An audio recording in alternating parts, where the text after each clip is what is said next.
This segment sponsored by Foster Financial.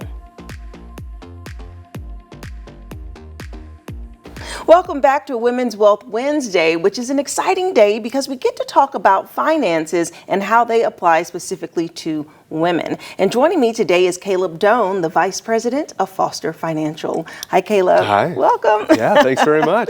Yes. Okay, so we've been on this discussion about basic financial planning.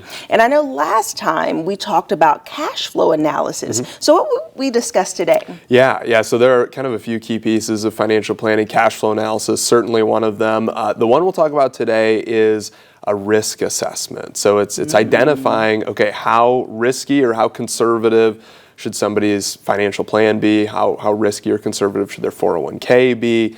And it's really an important part of financial planning because people kind of fall all over the spectrum there, and it has a big impact, especially when we kind of extend it out long term with a lot of time in the stock market. Yeah, okay, so as people kind of decide if they're risky, Right, yeah. how risky they want to be, I like that word. How does that apply exactly to a financial plan? Like, do they build in their risks into the plan? Yeah, so I mean, there's kind of a subjective part and an objective part when we think about, how growth oriented or how conservative somebody should be. And usually this ends up, determining, okay, what percentage of their portfolio do they have in, riskier assets like equities, stock, and what percentage of their portfolio do they have in more conservative assets like bonds or CDs. So it's really that percentage that we're kind of looking to target. That's kind of the end goal of the risk assessment there. But there's this subjective side and objective side. For the subjective piece, we have them take a quiz, and it has kind of different scenarios on it. And one of the questions that I like in there is, if your portfolio lost 20% of its value, what would you do? And the options are, okay, I'd immediately sell and want to go to a more conservative investment. I'd stay the course. I'd want to buy the dip, when it's down. And it just helps us identify what somebody's kind of natural reaction is to that. And people have very different answers, and it can certainly impact what we do. Well, it's funny because I'm sure if they took that test like a year ago, Right. they didn't know they were going to be in that spot this year. Yeah.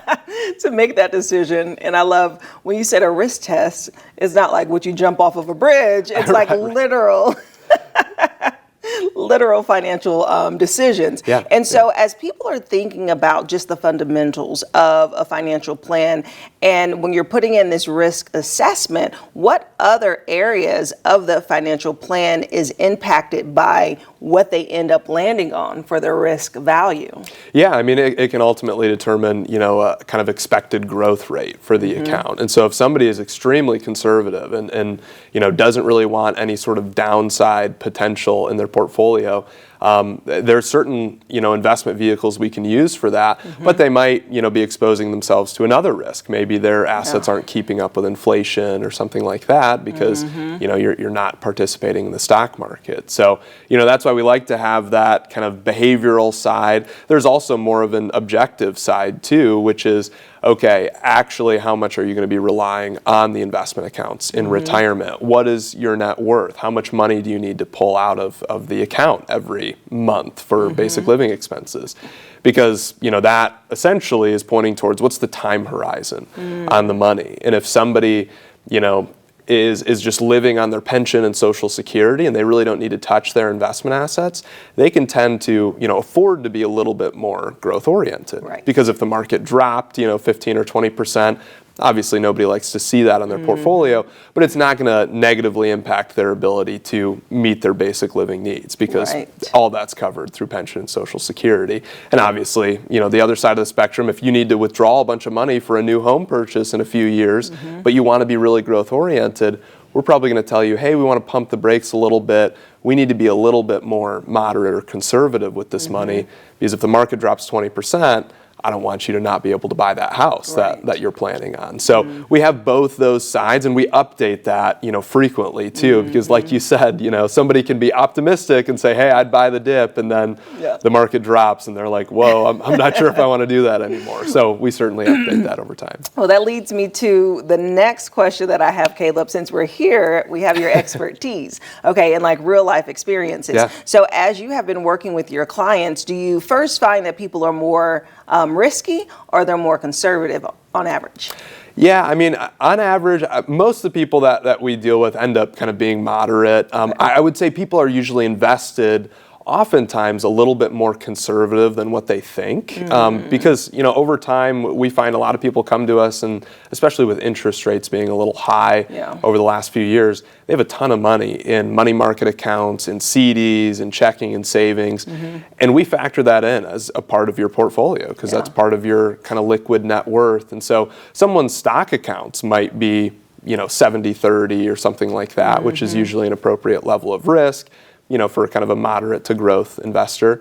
But then they have, 250 grand in a money market fund at their bank. And so we say, okay, that, brings your average, a lot more towards the moderate or conservative side. And so sometimes that's where we look to increase risk a little bit. Okay, and then my next question is, if someone fills out that survey or they initially went with a more riskier option, what actually plays out when things do happen? Like, do you find that most people that chose risky stay comfortable being risky when the time calls, or do they kind of like, clutch their pearls? Right. Yeah. Yeah. I think I think this is where having a financial advisor can help a little bit too, because again, we zoom out, we look at that long-term goal, and we're not going to make somebody riskier than what we think that the portfolio can sustain. And so if somebody is risky and the account values drop like we've seen so far, this year, then we can remind them, hey, look, this was what our long-term goal was. We're still anticipating a recovery.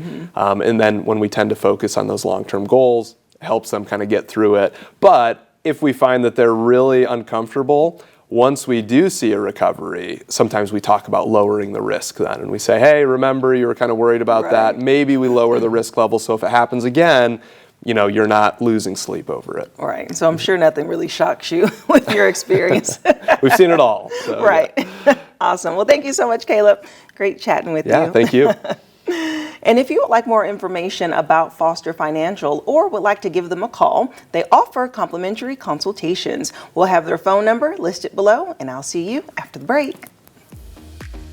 This segment sponsored by Foster Financial.